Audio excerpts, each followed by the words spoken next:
They fined him for hunting, but he owned their freedom to walk. Marcus Johnson had lived on the edge of the community for decades, a quiet black man who loved the outdoors and found peace in hunting, a tradition passed down through generations of his family. One crisp autumn morning, while walking back from the woods with his rifle slung safely over his shoulder and fresh game in his pack, he was stopped by two smug members of the HOA board.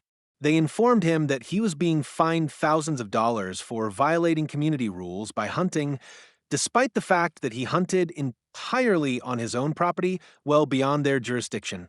They mocked him, saying, "People like you should stick to public lands," sneering as if he were an intruder in the place he had called home long before their HOA even existed.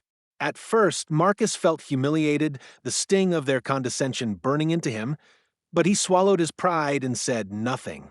What they didn't know was that Marcus had been steadily buying up parcels of land surrounding the neighborhood for years, investing quietly, waiting for the right moment. That very land was the one the HOA members boasted about, acres of untouched forest with trails they used for hiking, jogging, and taking family pictures, proudly calling it their private escape. When Marcus received the fine in the mail, instead of arguing, he made a phone call.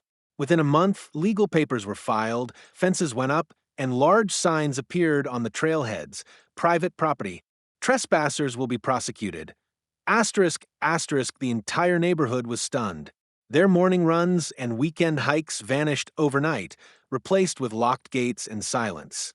Some begged Marcus to reconsider, others threatened lawsuits, but he stood firm. "You want to tell me where I could and couldn't belong," he said calmly. "So now I'm reminding you who this land actually belongs to." For Marcus, it wasn't revenge for its own sake. It was justice, a reclamation of dignity after being treated as though his heritage and rights didn't matter. As the HOA scrambled to hold meetings and draft desperate petitions, Marcus sat on his porch, rifle leaning by the door, watching the sun set over the land that was his, knowing that his silence had spoken louder than their arrogance ever could.